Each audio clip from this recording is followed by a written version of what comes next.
My name is Rick Wilcox. I live here in the Mount Washington Valley. I started climbing in the early 60s with the AMC in Boston, Massachusetts. I grew up on the North Shore of Boston. My experiences with ice climbing in the late 60s were pretty out there because my roommate in college, Bob Proudman, and I had no idea how to ice climb. My three main climbing partners were John Bragg, John Bouchard, and Henry Barber.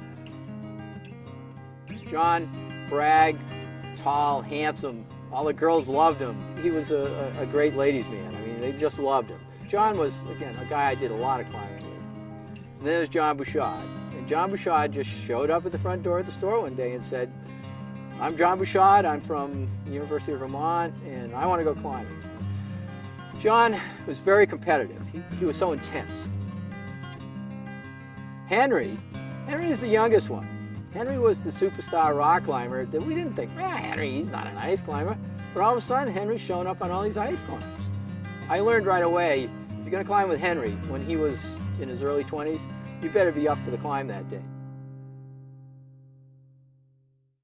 In Amherst, where working at the Eastern Mountain Sports store, I was able to meet Yvon Chouinard. He had come to the store to show some of his new ice climbing inventions, which included rigid crampons, alpine hammers, and ice axes that were far superior to the long mountaineering ice axes for climbing. And he talked about his recent trip to Europe where he watched Austrians climb ice without cutting footsteps, steep ice. And I was certainly intrigued by this. I purchased some of this equipment, probably owed the company for it. In my, fly now, pay later attitude of life I've had for a long time. Pinnacle Gully on Mount Washington was considered the hottest ice climb in North America that had ever been done. Originally, first ascents were done in the 30s. It was only climbed once a year or so. It was always climbed by cutting footsteps. It was an all-day process. A lot of people would go and cut steps up the first pitch one day and then cut steps up the top part the next day, rappelling down, leaving a fixed rope, coming back. Almost a two-day climb for many people. My roommate and I, Carl Brandon, hiked up to the Harvey cabin. We were sitting around at night.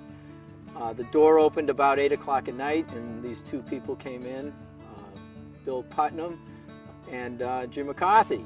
And Jim eyeballed the 10 people sitting around the wood stove, and he looked straight at me and he said, "Son, how would you like to climb Pinnacle Gully tomorrow?" And I said, "Whoa, well, okay, I'll be scared, but I'll give it a shot." And he walked over to me and he saw the tools. And the reason he came to me was he saw the new Chouinard tools. And he said, "I'd really like to try these out tomorrow, so I'll meet you at the base of the gully at 8 o'clock. What do you say?" I said, "Okay, see you up there."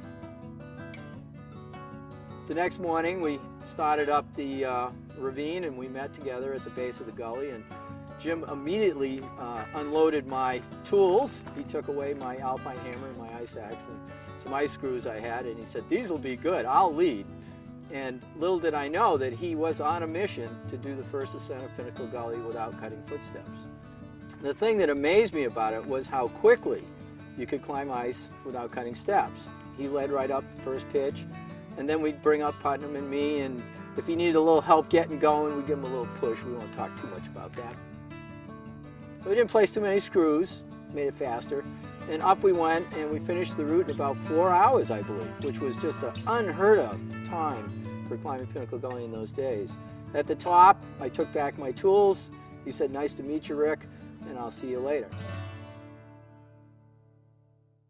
3 years later, in 1972, we were getting to be quite skilled at climbing vertical ice. John Bragg had become quite a star at this ice.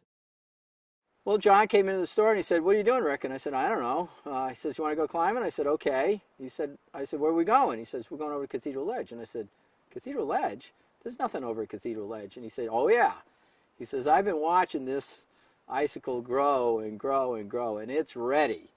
And I said, "Which climb are we talking about?" And he said, "Repentance." And I said, "Repentance? That's a rock climb." He says, "Oh, not today it is." So we got our gear and we went over, and John did all the leading. I was the Blair and the guy with the camera. John was very confident on the climb. He had studied it. He'd spent a lot of time over the cliff looking at it. He did an excellent job of protecting it, which I was very big on. I definitely wanted to grow old in the sport of ice climbing. And the screws were well placed, the ice was good. And he did break one tool, which we threw down into the woods, but we always carried a third tool.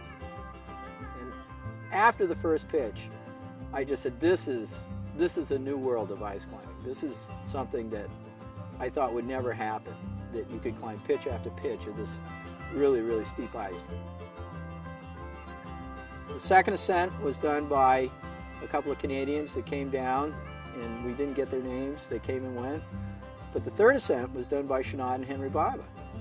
And they did it and came back to the store so proud they did not use wrist loops, which Bragg and I had used.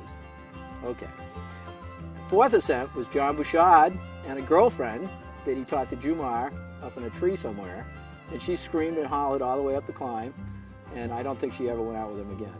But that was the fourth ascent. After that, I kind of lost track. But what a great history, you know. Cannon in winter represented to the climbers of the 70s the ultimate New England challenge for difficulty, endurance, cold weather, skill, patience, trying to survive the blaze while the leader was leading for hours.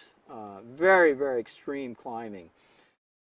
We decided, John and I, that the real challenge on Cannon would be to do a first ascent of a climb that had not been done in the winter, and we discovered the inside corners of Icarus, which is over on the Duet Buttress, and we climbed it, and it took us, I think, 3 days.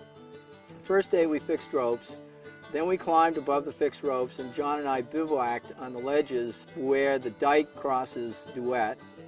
In the morning, we kind of looked at each other, and John said, well, if you want to go first, go ahead, I'm okay. And so I led up past the dike and off to the left of it a little bit. John came up, and then he started leading up some more difficult terrain. He got a hook on a flake probably 50 or 60 feet above me with a couple other pieces in, and the flake broke, and he fell about 20 feet, and he was just cursing up a storm. He said, I can do this. I'll go back up, Rick. So he led back up to the same flake or the next flake, and the hook broke again, and he fell again, and this time he went further. And he said, my leg, Rick, I think I've hurt it. I think it's broken. And I'm thinking, oh boy, here we go. We're halfway up Cannon in the winter. We're actually more than halfway. Only 2 pitches maybe to go to the top, or it'd be easy. And I said, okay, John, can you Jumar? And he said, well, I can't do anything with this one leg. So I set up a strap for him so he could Jumar with his good leg. And I led 2 100-foot pitches up through the top of the cliff, and at both times he was able to Jumar and clean the pitches. And then we got into the pucker brush. He laid on his back, and I was able to pull him by the shoulder. Like I said, we left our gear behind, so it was just him and me. Down the steep sections, where you go down to the base of the cliff, essentially in the scree pile, that went pretty good. But when we hit the flat surface, that's when it got really slow, and it was really hard. He couldn't walk. We got him a crutch. I broke the trail through the snow. We finally got him into the car. He said, drive me to a store with beer fast.